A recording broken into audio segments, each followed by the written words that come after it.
Mais bon, l'instabilité politique n'a pas l'air de toucher trop la consommation en France. Dans 10 jours, c'est Noël. Est-ce que vous vous attendez à des bonnes ventes ? De très bonnes ventes, on le remarque depuis plusieurs semaines.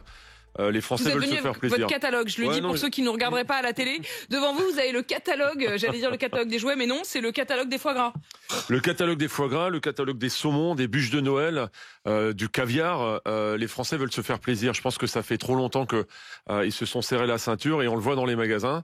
Ils achètent des jouets de Noël alors que le non alimentaire était plutôt en recul ces derniers mois. Donc ça repart et c'est plutôt bon signe pour la conso, quoi. C'est quoi les produits phares ? Les produits phares, ça va être le foie gras cette année et le saumon comme chaque année, j'ai envie de dire, sauf que, rappelez-vous, l'an dernier, le foie gras, il n'y en avait pas. Donc les prix avaient flambé parce qu'il y avait la grippe aviaire et donc on n'arrivait pas à trouver de foie gras, pas plus que de magret de canard ou de canard tout court. Donc cette année, il y en a. Et les prix ont baissé et on continue à taper sur les prix. La semaine prochaine, on va faire des offres à moins 20, à moins 30 pour que les Français puissent acheter, quoi. La semaine prochaine, il y aura du moins 20, moins 30 sur le foie gras ? Dans le prospectus, vous regardez. C'est déjà écrit dans le prospectus ? C'est déjà écrit dans les prospectus pour la semaine prochaine. Vous avez dit le mot caviar. Pardon, mais on a du mal à imaginer caviar Lidl. Et en fait, si. Bah ouais, à 8 €, vous pouvez acheter une boîte de 10 grammes, certes, mais à 8 €. Mais se faire plaisir, quoi. Mais se faire plaisir. Vous pouvez acheter, vous êtes à deux, vous faites en amoureux. Le soir de Noël, vous vous faites plaisir. Bon, en général, on est plus nombreux, mais même plus nombreux, on peut se faire plaisir. Est-ce que l'inflation est en baisse ? Oui, sur l'alimentaire, l'inflation sur un an glissant, sur 12 mois glissant, on est à moins 0,8. L'inflation générale, on est encore un petit peu en hausse, mais sur l'alimentaire, on est en baisse. Est-ce que ça veut dire qu'il y a des prix qui baissent ? C'est-à-dire que c'est pas juste que ça arrête d'augmenter, mais il y a des vrais prix qui baissent. Bien sûr, il y a des prix qui baissent depuis des mois. Et là, vous savez que les négociations sur les marques nationales ont repris depuis quelques semaines.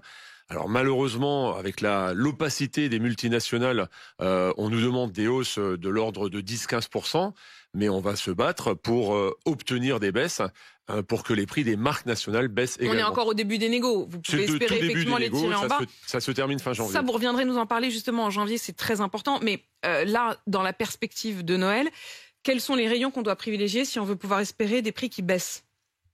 De façon générale, les prix baissent. Il y a certains produits, le cacao, vous voyez par exemple les chocolats de Noël. Nous, on a rogné énormément sur nos marges parce que le cacao a pris 300%, donc les prix des produits chocolat ont augmenté. Mais après, c'est une question de marge. On va marger sur d'autres produits pour essayer de baisser les prix sur le chocolat. Donc vous faites des efforts là-dessus. Est-ce que le saumon, dont on parle beaucoup pour Noël, est-ce que les huîtres, est-ce que tout ça, on pourra se faire plaisir sans trop dépenser ? Sans aucun problème. On est sur les prix d'il y a 2 ans.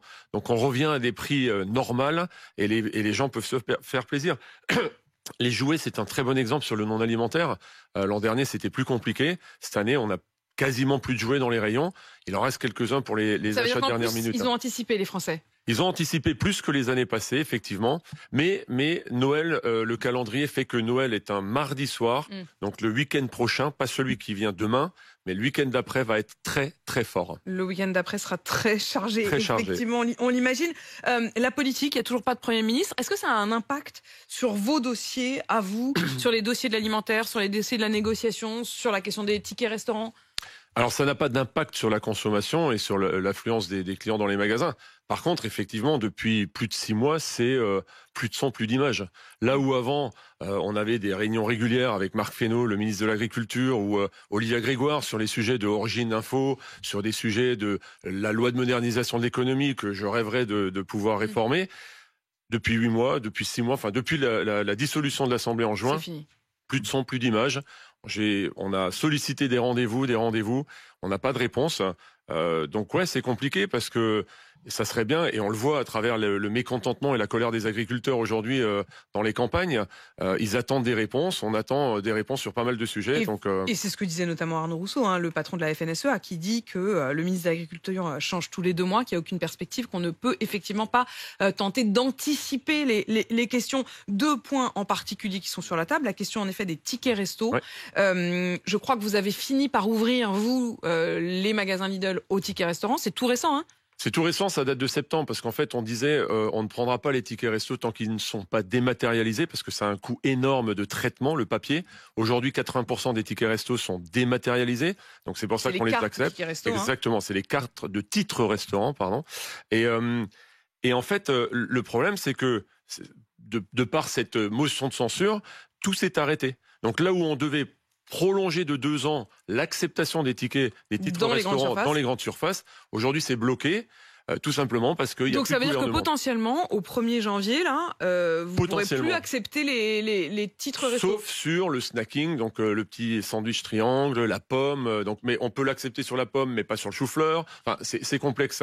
Donc, il faudrait changer tout le paramétrage de nos caisses en 2 semaines, ce qui entre nous Bon, est juste en impossible. fait, ça veut dire que ça ne sera plus autorisé officiellement, mais vous continuerez à le faire. Enfin, pardon, je ne continuera veux à pas le vous faire. mettre hors la loi, Non, mais Michel on est Biérot. d'accord. Mais bon, Parce qu'on peut pas, en si peu de temps, tout changer, quoi. Et il faut pas oublier, c'est 6 millions de Français sur un an qui utilisent des titres restaurants dans les supermarchés. Donc c'est une vraie atteinte au pouvoir d'achat des Français. et Michel Biérot, la question du Mercosur, là, on a vraiment du mal à y voir clair.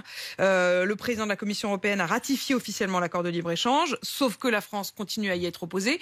Est-ce que là-dessus, vous avez encore des interlocuteurs clairs et est-ce que ça a un impact aussi pour vous ?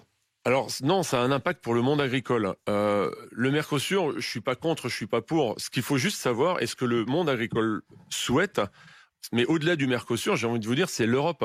Il faut que les tomates qui viennent d'Espagne soient soumis aux mêmes normes que la production française. C'est juste ça le problème.